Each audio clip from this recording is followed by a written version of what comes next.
Mesdames et messieurs, bonsoir et merci d'avoir pris le rendez-vous de cette session d'information.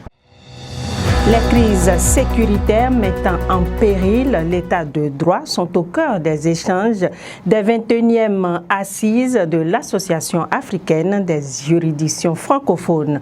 L'ouverture des travaux a été présidée par la vice-présidente de la République du Bénin, Mariam Tchabi Talata, le lundi 16 février 2026 à l'hôtel Sofitel de Cotonou.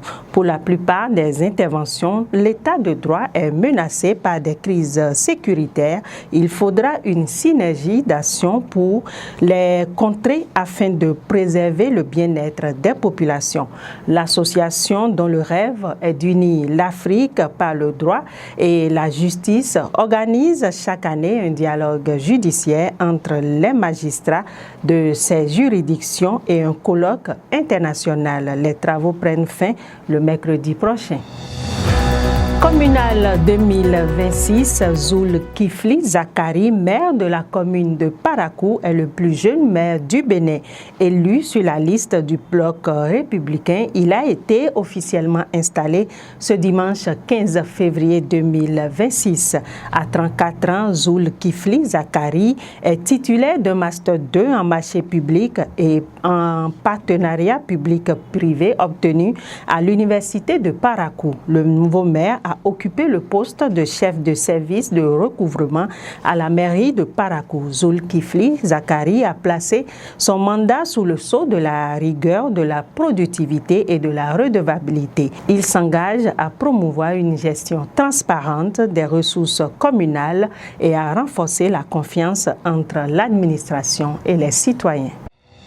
Parlons d'adoption au Bénin. Une alerte est lancée face à la montée d'annonces frauduleuses d'adoption diffusées sur les réseaux sociaux. Dans un communiqué publié vendredi dernier par l'autorité centrale en matière d'adoption internationale au Bénin, ACAIB, l'institution signale les fausses annonces, notamment sur le réseau social TikTok, et rappelle qu'elle demeure la seule institution légalement habilitée à conduire la procédure administrative d'adoption.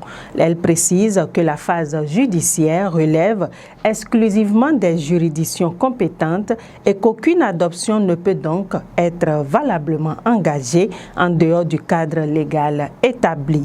Pour la présidente de l'ACAIB, Evelyne Kenom, ces agissements constituent des tentatives d'escroquerie qui exposent les enfants à des risques de traite et d'exploitation en violation des lois nationales et des conventions internationales ratifiées par le Bénin. Le communiqué indique également que toutes les dispositions nécessaires sont prises pour garantir la protection des enfants sur toute l'étendue du territoire national et dans l'espace numérique. Il indique que les services compétents demeurent mobilisés pour identifier et démanteler tout réseau impliqué.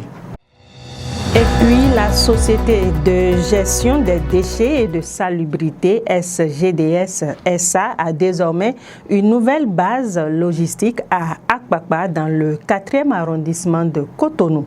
Pour l'occasion, la société a organisé avec l'aide de la police républicaine une séance de sensibilisation à l'endroit des opérateurs et conducteurs des camions de la SGDS afin de renforcer les bonnes pratiques en matière de sécurité et d'exploitation logistique.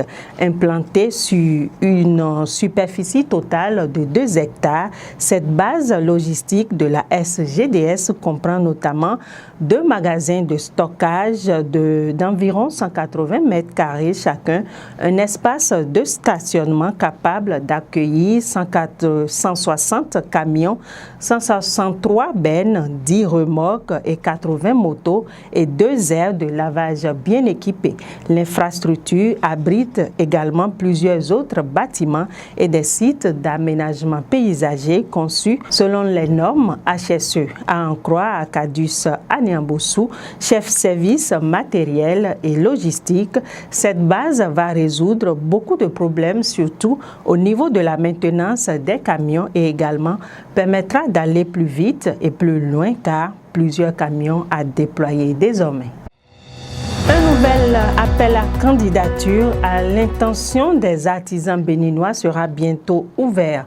Dans le cadre du déploiement du programme H Formation, le ministère des Affaires sociales et de la microfinance, par l'intermédiaire de l'Agence nationale de protection sociale, annonce une nouvelle phase dédiée au perfectionnement des compétences techniques et professionnelles des artisans sur l'ensemble du territoire national.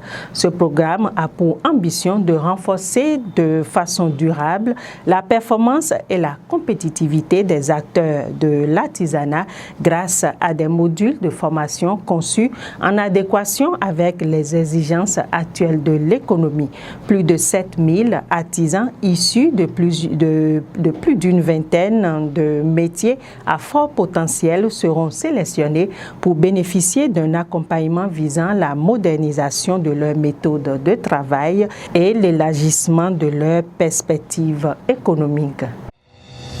Économie, pour finir, la Chine supprime les droits de douane pour tous les pays africains sauf Eswatini. Une annonce faite ce samedi 14 février 2026.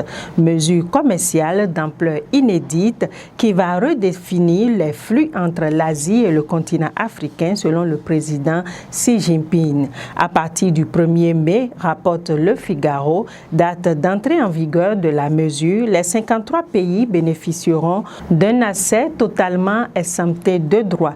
Dans un contexte marqué par les surtaxes commerciales imposées l'an dernier par les États-Unis sous le président Donald Trump, plusieurs pays africains ont donc intensifié leurs échanges avec Pékin.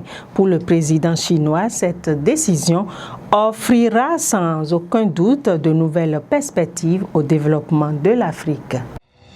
C'est tout pour aujourd'hui. Merci de votre aimable écoute. Bonsoir chez vous.